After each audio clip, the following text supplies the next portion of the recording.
Di sebuah desa kecil yang dikelilingi hutan lebat, ada sebuah warung nasi goreng sederhana bernama Warung Busari. Letaknya agak tersembunyi di tepi jalan setapak yang jarang dilalui orang. Anehnya, warung itu selalu ramai, bahkan di malam-malam tergelap sekalipun. Padahal, tidak ada yang istimewa dari penampilan warung itu. Bangunannya reot, dengan lampu temaram yang kadang berkedip seperti hampir mati.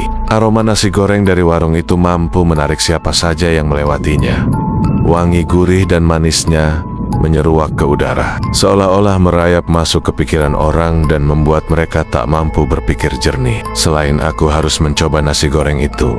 Cerita dimulai ketika Ari, seorang pemuda yang baru pindah ke desa itu untuk bekerja sebagai guru, mendengar cerita dari warga sekitar tentang warung tersebut. Mereka mengatakan bahwa nasi goreng Busari terlalu enak untuk dipercaya. Namun, ada sesuatu yang aneh. Banyak pelanggan yang mengaku melihat hal-hal ganjil di warung itu. Seorang petani pernah berkata, "Waktu aku makan di sana, aku merasa ada orang yang duduk di meja sebelahku. Tapi, ketika aku menoleh, tidak ada siapa-siapa." Ari, yang tidak percaya tahayul, memutuskan untuk mengunjungi warung itu sendiri. Ia ingin membuktikan bahwa itu hanya sekadar mitos desa yang dibesar-besarkan.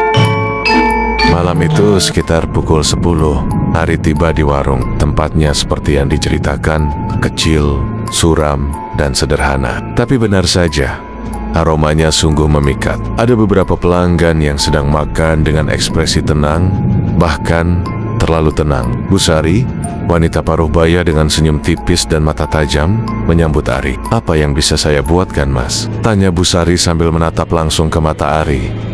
Tatapan yang membuatnya sedikit merinding. "Nasi goreng spesial, Bu," jawab Ari dengan gugup. Busari mengangguk dan mulai memasak. Sambil menunggu, Ari memperhatikan sekeliling warung.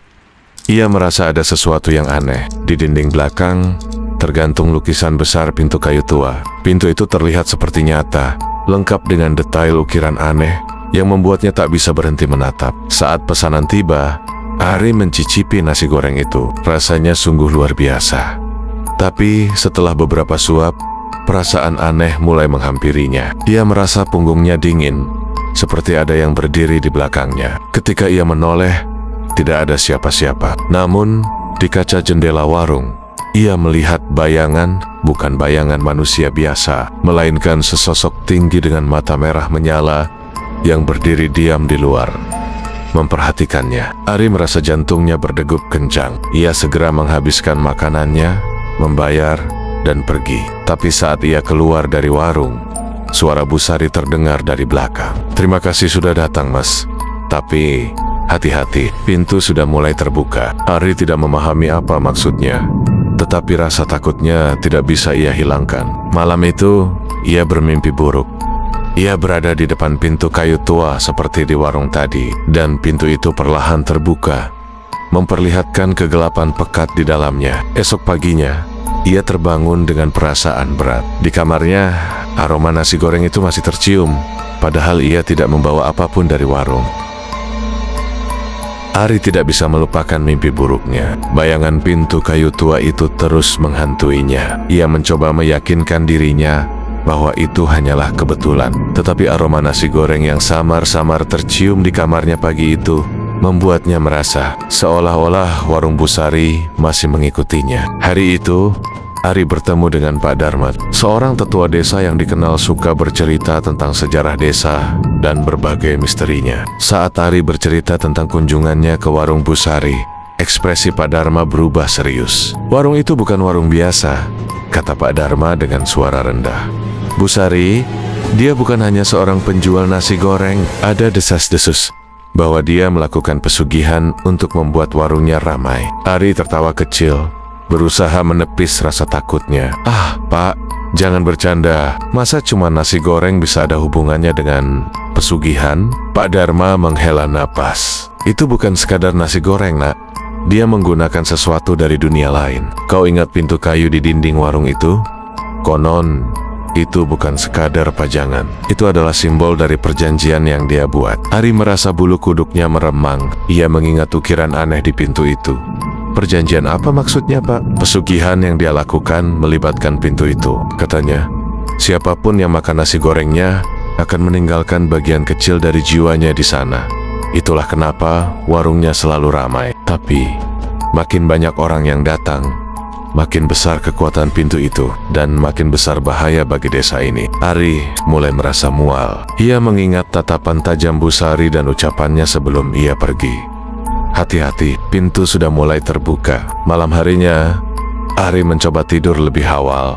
Tetapi lagi-lagi mimpi buruk menghampirinya. Ia kembali berada di depan pintu kayu tua itu, tetapi kali ini, pintu itu sudah sedikit terbuka, memperlihatkan retakan gelap di baliknya. Dari dalam, terdengar suara bisikan samar yang mengerikan, seolah ada sesuatu yang memanggilnya. Ketika ia terbangun, keringat dingin membasahi tubuhnya. Namun, yang membuatnya terkejut adalah fakta bahwa tangannya menggenggam segenggam nasi goreng. Ia tidak pernah mengambil nasi goreng itu, tetapi di sana, di tangannya, nasi itu nyata. Ari merasa semakin ketakutan. Ia memutuskan untuk mencari tahu lebih dalam tentang Busari dan warungnya. Ia pergi ke rumah Pak Dharma lagi, berharap mendapatkan jawaban. Pak Dharma menceritakan bahwa Busari dulunya adalah wanita biasa yang hidup sederhana bersama suaminya. Namun, setelah suaminya meninggal secara misterius, ia tiba-tiba membuka warung dan langsung menjadi populer. Sejak itu, banyak warga desa yang mulai melaporkan hal-hal aneh, seperti suara-suara aneh di malam hari atau kehilangan barang-barang tanpa jejak. Kalau kau ingin tahu lebih banyak, ada satu tempat yang bisa kau kunjungi, kata Pak Dharma. Pergilah ke hutan di belakang warung itu. Di sana ada gubuk kecil, tempat Busari melakukan ritualnya. Tapi hati-hati nak, banyak yang mencoba mencari tahu, tapi tak pernah kembali. Meski diliputi rasa takut, Ari memutuskan untuk pergi ke hutan itu. Ia tidak bisa membiarkan rasa penasarannya membunuhnya perlahan. Malam itu, dengan senter dan keberanian yang nyaris habis, ia berjalan menuju hutan di belakang warung Busari. Di tengah kegelapan, ia menemukan gubuk yang dimaksud. Gubuk itu kecil dan dipenuhi dengan simbol-simbol aneh di dindingnya, mirip dengan ukiran di pintu kayu di warung. Ketika Ari memasuki gubuk, hawa dingin menyergap tubuhnya. Di dalam, ia menemukan sebuah buku tua yang terbuka di tengah. Halaman yang terbuka menunjukkan gambar pintu kayu tua yang persis sama dengan yang ada di warung. Di bawah gambar itu, tertulis dalam bahasa kuno yang sulit dimengerti. Namun, satu kalimat dalam bahasa lokal menarik perhatiannya. Saat pintu terbuka penuh, tak ada yang bisa menghentikan apa yang keluar. Tiba-tiba, suara langkah terdengar di luar gubuk. Ari mematikan senternya, menahan napas. Langkah itu semakin dekat, dan di balik celah pintu gubuk, ia melihat sepasang mata merah menyala menatap ke arahnya. Ari menahan napas di dalam gubuk yang gelap. Mata merah menyala itu tetap berada di luar, menatapnya tanpa henti. Langkah kaki terdengar semakin dekat, lalu berhenti tepat di depan pintu gubuk. Ari menggenggam erat buku tua yang ia temukan, berharap benda itu dapat memberinya jawaban atau perlindungan. Tiba-tiba, pintu gubuk terbuka perlahan, berderit dengan suara yang memekakan telinga. Di sana, berdiri Busari. Wajahnya kosong tanpa ekspresi, tetapi matanya merah menyala seperti sosok yang Ari lihat sebelumnya. "Kenapa kau ada di sini?" tanya Busari dengan suara yang terdengar lebih seperti bisikan dari dalam gua. Ari tergagap, mencoba mencari alasan. "Saya hanya penasaran." Busari mendekat perlahan. "Penasaran bisa membawamu ke tempat yang tidak seharusnya kau tuju, nak." Ia mengulurkan tangannya, mencoba merebut buku tua dari genggaman Ari. Namun, sebelum Busari berhasil, Ari mengambil langkah berani. Ia membuka halaman lain dari buku itu dan menemukan sesuatu yang mengejutkan. Di halaman berikutnya, terdapat sebuah mantra yang tampaknya dapat menutup pintu kayu tua itu untuk selamanya. Namun, mantra itu memiliki syarat. Seseorang harus mengorbankan dirinya untuk menghentikan kekuatan yang telah dilepaskan. Ari menatap Busari dengan penuh keberanian, meskipun tubuhnya gemetar. "Apa ini semua karena pesugihanmu?" tanya. Busari tersenyum tipis, tetapi ada kegetiran di balik senyum itu. "Aku tidak punya pilihan. Setelah suamiku meninggal, aku kehilangan segalanya. Aku memohon bantuan dan mereka memberikannya. Tapi aku tidak tahu bahwa harga yang harus kubayar adalah jiwaku sendiri dan jiwa setiap orang yang makan di warungku." Ari menatapnya dengan tatapan iba bercampur ngeri. "Lalu, apa yang akan terjadi Jika pintu itu terbuka sepenuhnya, Busari menunduk. Mereka akan keluar. Makhluk-makhluk itu akan bebas, dan desa ini akan menjadi ladang pembantaian. Saat itu, suara keras bergema dari arah warung Busari. Tanah bergetar, dan Ari tahu bahwa sesuatu sedang terjadi. Ia segera keluar dari gubuk, diikuti Busari, dan melihat bahwa warung itu kini diselimuti kabut tebal berwarna hitam. Dari kejauhan, pintu kayu tua yang tergantung di dinding warung terlihat bergetar keras, seolah-olah sesuatu dari dalamnya mencoba keluar.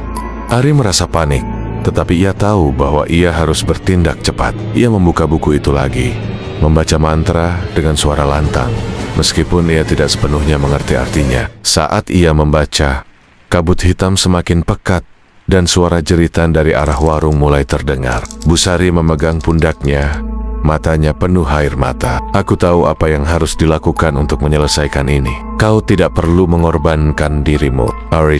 Tapi, Busari tersenyum lembut.